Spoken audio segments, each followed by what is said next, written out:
Сәлеметсіздер ме оқушылар? Бүгін Қазақстан тарих пәнінен жаңа бөлімге тоқталамыз. Ежелгі көшпелер өмірі, ал сабақтың тақырыбы Қазақстан аумағында темірдің игерілуі. Оқушылар, өткен бөлімде біздер тас дәуірін және қола дәуірін өттік, ал бүгінгі сабақта біз темір дәуірді өтетін боламыз. Оқушылар, бізге жалпы осы тақырып 2 сағатқа берілген. Біз бірінші сабағына бүгін тоқталамыз.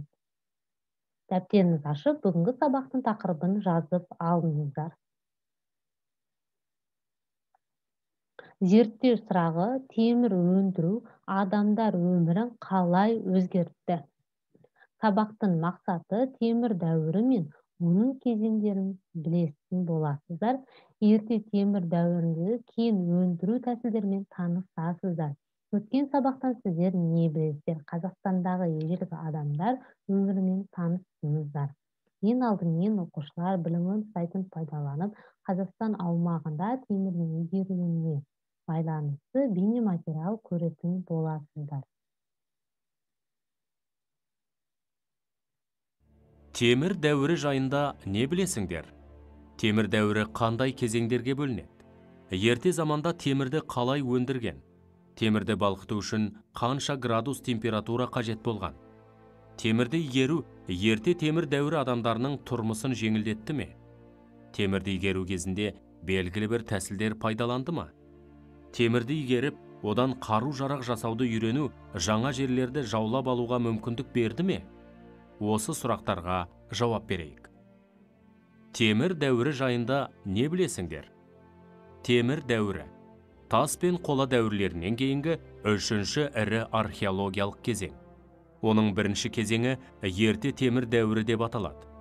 Біздің заманымыздан бұрынғы бірінші мыңжылдықтың басынан осы заманға дейінгі кезеңді алсақ, темір адамзаттың заттық мәдениетінің негізі болып келді. Ежелгі металлургия орталықтарына орталық және шығыс Қазақстан кіреді. Темір дәуірі қандай кезеңдерге бөлінеді?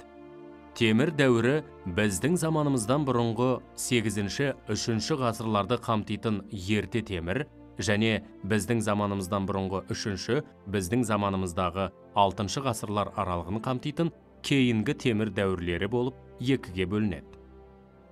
Темір екі жағдайда кездеседі. Оның бірі жердің өзінен пайда болған жерлік темір, екіншісі аспаннан метеорит түрінде жерге түскен космостық темір. Темір өте төзімді мықты металл. Ежелгі дәуірде темір алтыннан да қымбат бағаланып, көк құдайының сыйы болып есептелген. Ерте заманда темірді қалай өндірген? Кеншілер темірді пеш көрікпен өндірген. Алдымен тастан немесе шикі саз балшықтан салынған пештің астынан ауа үрлейтін көрік орнатқан. Содан кейін пештің ішіне бірнеше қатар етіп, отын мен кен тасын қалап, отынды тұтатып, көрікпен ауа үрлеген. Темірдің шала қорытылған қиыршықтарын бөліп алып, төске салып, балғамен соғып, сом темір алған. Темірді балқыту үшін қанша градус температура қажет болған? Ауа үрлейтін көрікпен пештің ең жоғары температурасын 1200 градусқа жеткізген. Кен тасы ұнтақтарынан балқыған темір алу үшін 1530 градус температура қажет болды. Сондықтан темірдің шала қорытылған шикі қиыршықтарын алуға ғана мүмкіндік туған. Темірді игеру ерте темір дәуірі адамдарының тұрмысын жеңілдетті ме?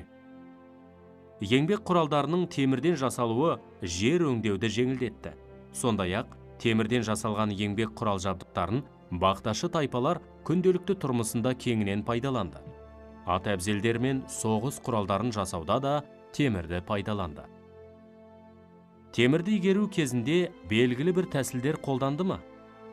Адамдар біртіндеп тәжірибе жинақтап, темірді балқытпай қыздыру арқылы берік, еңбек және соғыс құралдарын жасауды ойлап тапты. Темірді өңдеудің бұл тәсілін бүгінгі күнге дейін қолданып келеді. Ол металды салқын өңдеу деп аталды. Ерте темір дәуірі кезеңінде шеберлер құю технологиясының түрлі әдіс тәсілдерін меңгеріп, техникалық өңдеу арқылы бұйымдарға түрлі пішім берді. Темірді игеріп, одан қару-жарақ жасауды үйрену жаңа жерлерді жаулап алуға мүмкіндік берген шығар. Темірді пайдалану қару-жарақтың түрін жетілдіріп дамытты. Бұл тайпаларға жаудан қорғанып, жерлерін кеңейтуге мүмкіндік берді. Күнделікті тұрмыста дөңгелекті арбаның қолданылуы сауда-саттықтың дамуына зор әсерін тигізді.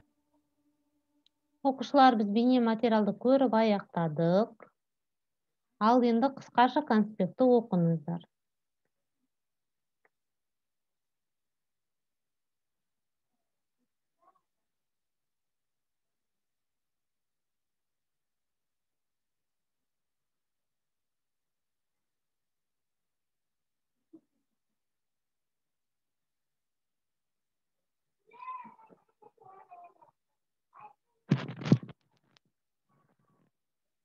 Оқушылар, қысқаша конспектті оқып болсаңыздар, тапсырма орындайық. Бірінші тапсырма: мәліметтердің дұрыс немесе жалғандығын анықтаңыздар.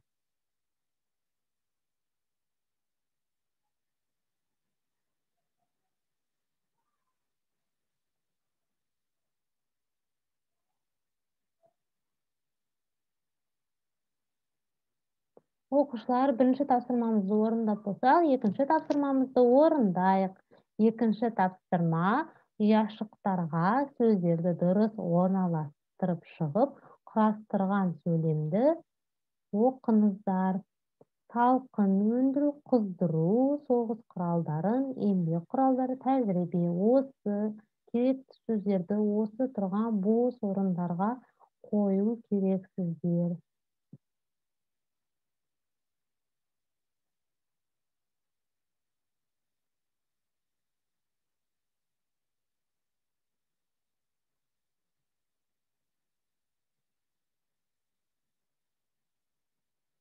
Оқушылар, тапсырманы орындап болсаңыздар, бүгінгі біздің сабақ аяқталды. Сау болыңыздар.